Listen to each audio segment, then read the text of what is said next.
Okay, now we're streaming. Cool. This is a live stream. I don't know how it's being recorded. It's a live stream on YouTube. Do those get recorded? Yes, You know? they Okay. do. Yeah. And that's It goes from live stream to something that's saved. So that means that you can watch it live, or afterward you can watch it back, and all you have to do is end it, and it should be on YouTube. So I'm sure that if I checked right now, I could actually, I guess I can't because it's private. So I could go to your YouTube and I wouldn't see anything. But if somehow it was YouTube, which I can. Okay. YouTube. Oh, this is a really intense, high energy channel conversation. Yeah. My videos, and I'll see if something's streaming. Channel content, videos, inspiration, podcast, playlists. I don't see anything right now. Yeah, well, it won't have posted, but yeah, I don't know is the short answer. I usually, when I'm streaming, I usually click on, like, I get a link to it and I share it, and so that people know that it's streaming, but then afterward it's available whatever. So and remember, there's also the creator side of it, and so, like, if you click on your YouTube channel and you view your channel, it'll talk about past streams, and then you click on live and maybe it'll show the live one. I'm not sure. Well, but this is my link to the video that I just sent you.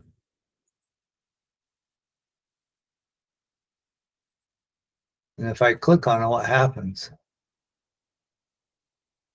I'm curious. YouTube comes up.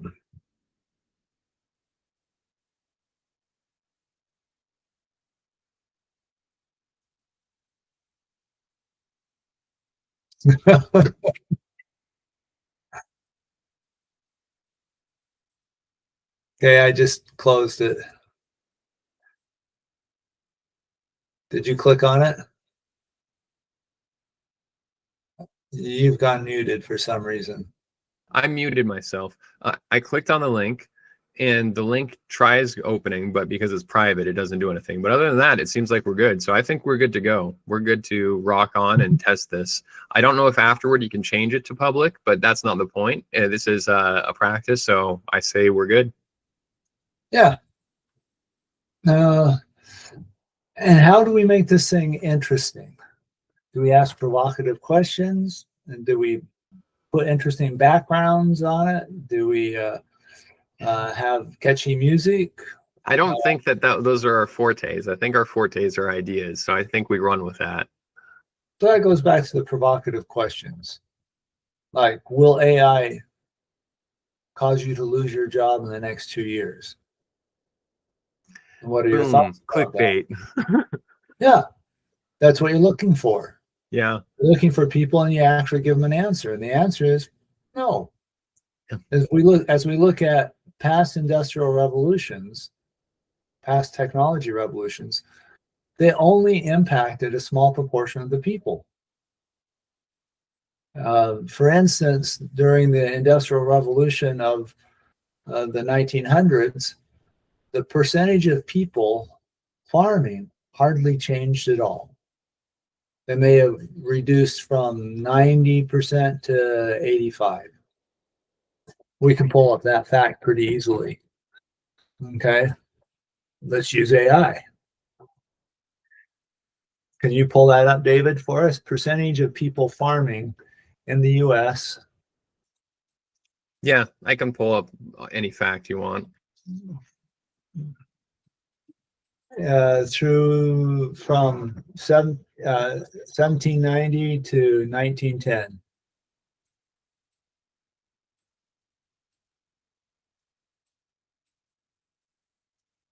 By decade. Okay.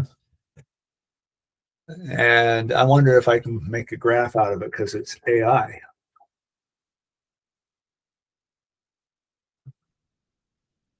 Yeah, so I have the numbers. If you can make a graph though, that would be cool.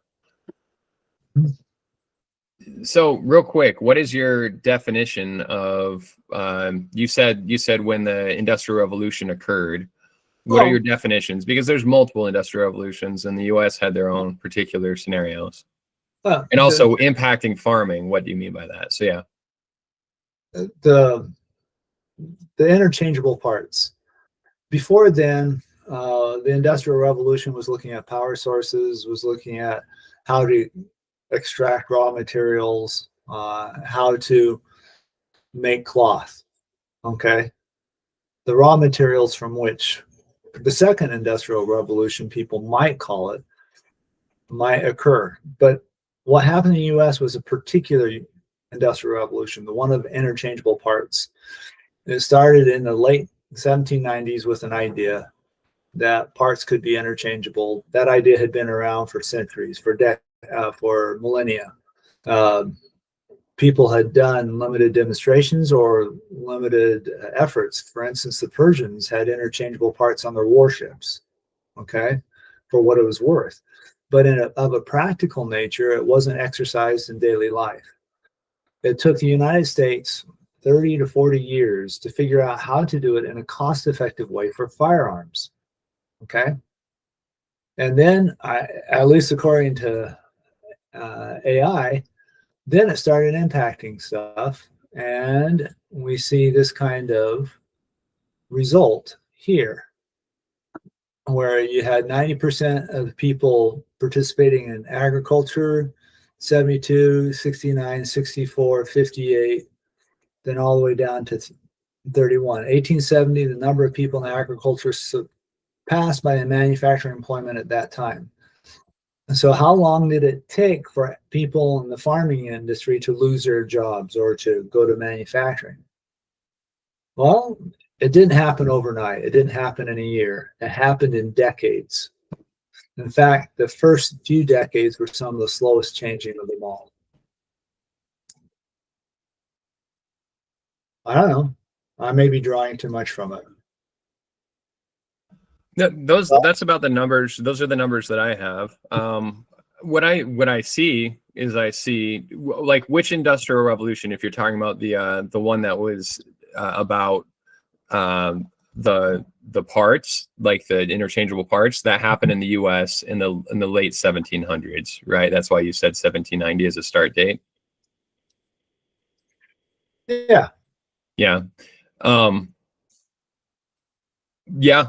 I don't know. It seems pretty inexorable. And like putting it all on a list like this, it makes it seem like it happened quicker than it did.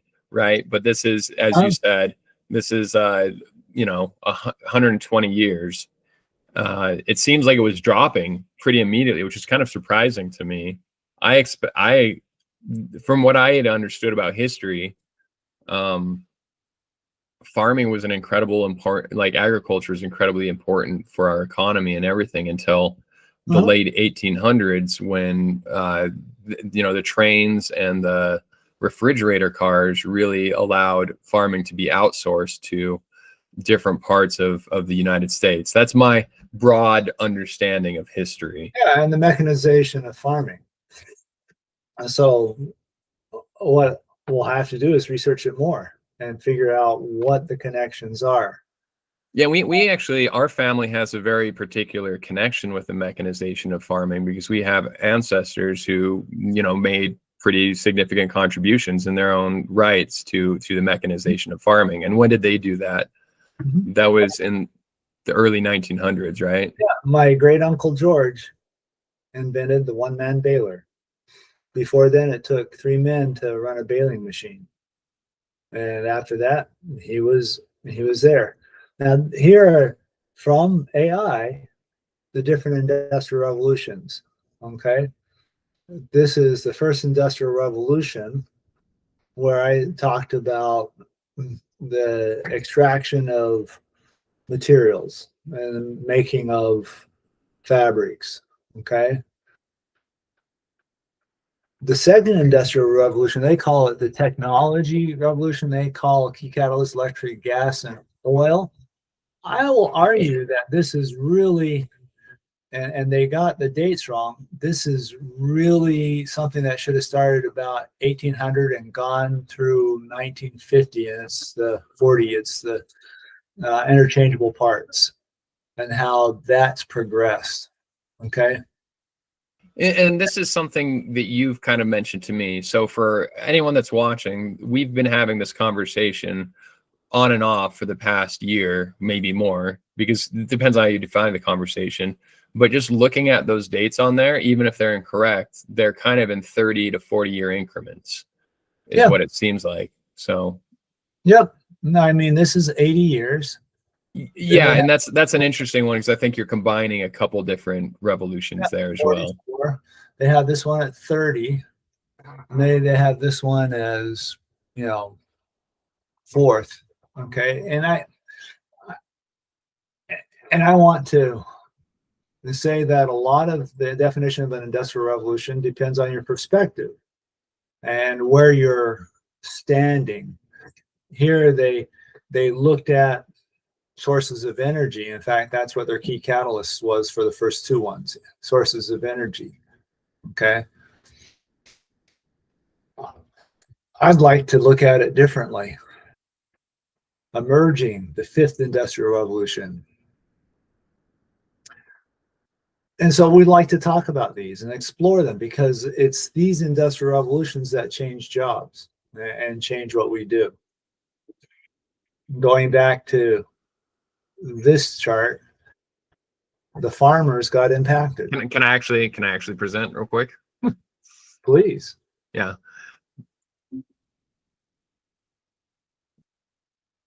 So that should be the same chart, but so we'll have to check the data because anytime you get something from AI, you have to check the data. That is incredibly accurate, and that is so far.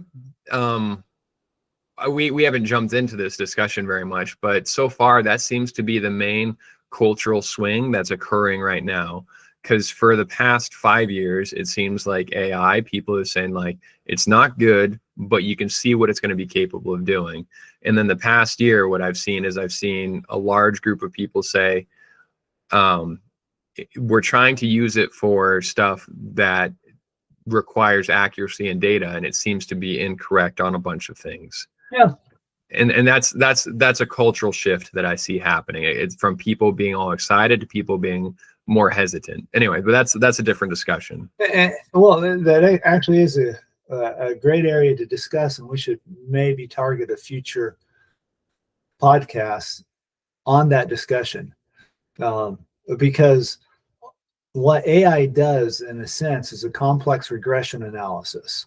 It takes all the data, large language models, large amounts of data, and it then tries to assimilate it and project, extrapolate, or interpolate other data or other things in it. For instance, if you have AI replicate, say, your style of speaking or your style of writing, it looks at all the data it has. And if you have lots of data on your writing style, then it will take that data and it can interpolate, namely look at something and project how you would respond to such a comment or how you would write something. If you have little or no writing on an AI accessible format and you ask it to write something in your style, it's going to extrapolate.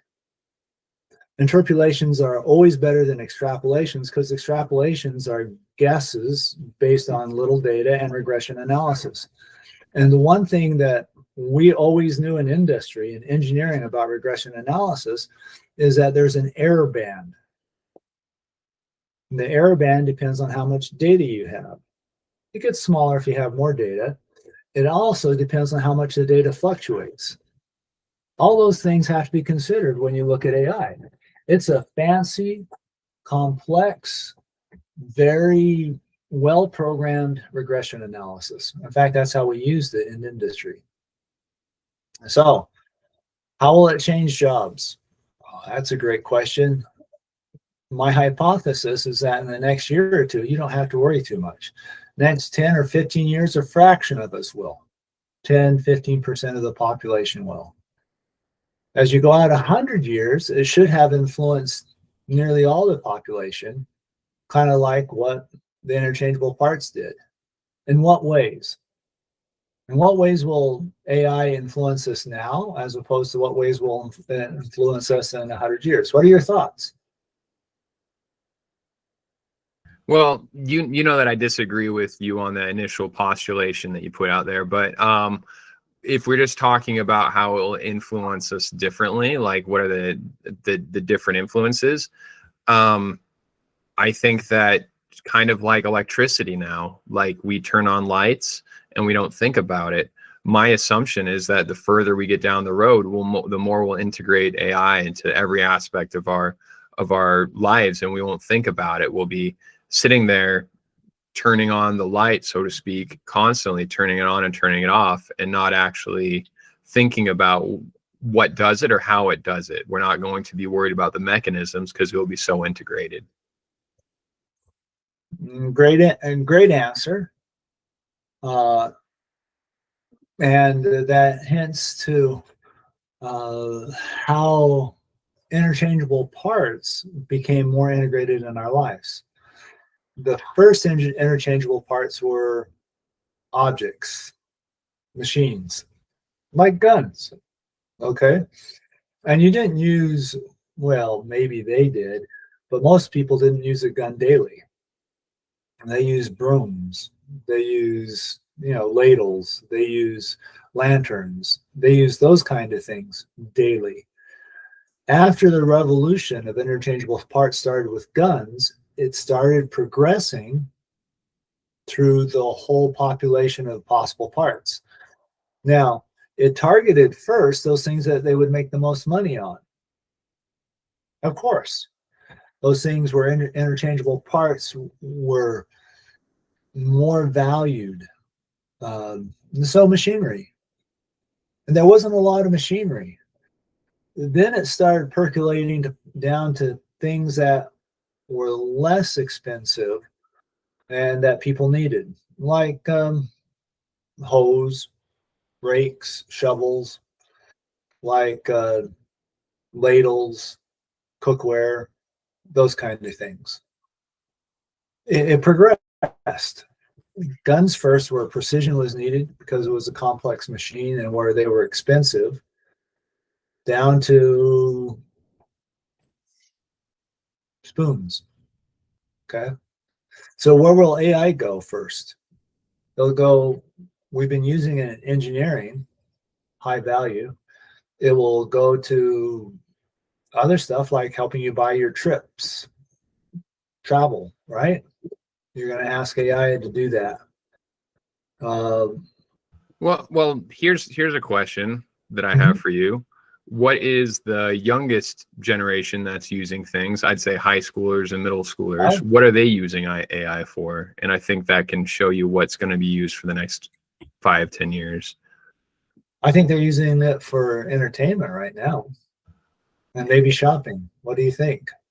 I mean, they're using it to answer every single one of their questions, to write essays, to literally everything. And that's Gen Alpha? Oh, I don't know. I'm just guessing.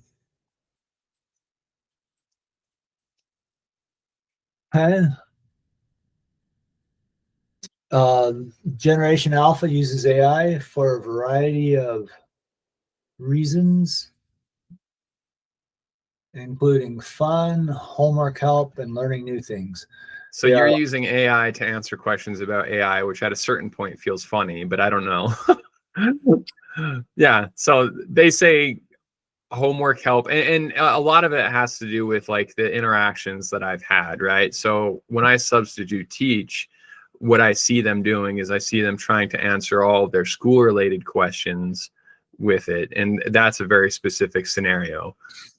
So that could be confused by that. I guess what I'm saying is like there could be additional scenarios, meaning like they're not at home maybe playing video games and being like, man, I wish I had AI for this. Maybe they are, but that's not the scenario. I'm at school and they're using it for schoolwork.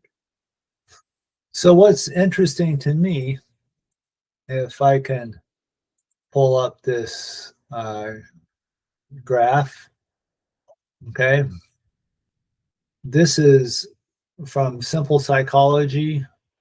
It's Maslow's hierarchy of needs. When the interchangeable parts revolution started, it started down here, handling physiological and safety needs. Okay. I mean, a gun was a safety need. Rake or a shovel helped you prepare food. Parts on a sewing machine helped you make clothing. What we're seeing is that AI is being used in these higher levels, okay? Where and soon it'll be the highest level as well. It won't be an actual self-actualization, but they'll use it kind of like, sorry, you can finish your point, then I'll get back. no, keep on going. I like where you're going. Okay, so right now there's tons of stories out how a lot of people are being involved in like AI relationships, and it's actually destroying them. So that's the middle, that's the love and belonging. It's being used as esteem as well. We just don't recognize it as well because there's a bunch of people who are asking AI for answers, and AI says, you're smart, you're doing it great, like it's good. There's whole TV episodes about this. There's a bunch of them. Usually what happens in the TV episodes, just a quick rundown, is like some guy will come up with a business idea and they'll run it by AI, and AI will be like, this is how you can do this. That's a great business idea. You're so smart. And then it fails. But also self-actualization. A lot of people have opinions that like video games are how a generation has destroyed their self-actualization, because they play the video games instead of actually working on what it is they desire to be. AI will be a super advanced, super cocaine form of that self-actualization, because it'll be incredibly focused and individualized on the person. So it'll be like a video game where it's the person says, this is exactly how I want my video game to be, instead of someone else making it. They'll design how that video game goes, and AI will make it so that it does exactly what that person wants, and they will never actually I hate using the word in a sentence. They will never self-actualize in the real world, because they'll do it in AI. So what you talked about was how it's working on the upper part of this triangle. A question I have two questions with response to that. Is it going to penetrate the lower two segments of the triangle? And I think the answer is yes. The question is how. And question, even though it's addressing many things in the upper part of the triangle, how much will humans continue to fulfill those areas in the upper part of the triangle? I heard on a marketplace segment today that when you lose your luggage, you're not going to want to just talk to AI. You're going to want to talk to a person and feel the empathy and warmth, and I can understand where you're coming from of that person. Now, that's a debatable point, but that's what the person said. So I agree with that point, but I also say in response to that, isn't that what we've wanted for the past like 30 years, when we call like a company for like service, and instead like we get whatever is best for like that company, which has gone from having a real person answer it to having someone in the Philippines answer it to having a phone tree answer it. And it's gotten less and less. So I guess, how much do the companies care about the luggage, about the person on the other end of it? A great question. And do the jobs shift to meet where people care and what they value? And does value shift? And that's something I'd like to talk about too. How with every succeeding industrial revolution, what we value shifts and what we think is important. So as we explore these things and about the future, I think we want to explore how it's going to address, AI is going to attack or penetrate, address the upper portion of the triangle, but also how will AI penetrate the lower portion of the triangle? What will AI actually do to help us have better food supply? What will AI be doing around our house? There was another segment on Marketplace today about humanoid robots and whether and how soon will they be doing the tasks in our home. You know, will they be sweeping and the floor, vacuuming the room? I know you got a Roomba that can do it. Folding your clothes, clearing off the table, setting the table. How soon will robots doing that? And the answer was surprising to the person doing the interview, but to the person being interviewed, he said basically, don't expect it for at least 15 to 20 years for the earliest. Okay. And I can actually suggest that such penetration may not happen for 50 to 100 years. Why do you think that it's that long when they already have prototypes out? Well, the engineer that they were talking to actually cited the difficulties that AI and computers can do. They can simulate well. They can do easily things that are sometimes hard for us, like chess or Go or complicated logic in games. They can do scripted movements, dance, martial arts. They can do those kind of things. But things that we have evolved over millions of years to do, and that really have no easy understanding of how we do it. It's harder to program the computers or the robots to do it. Like, how do we recognize the edges of a glass? How do we distinguish? Great point.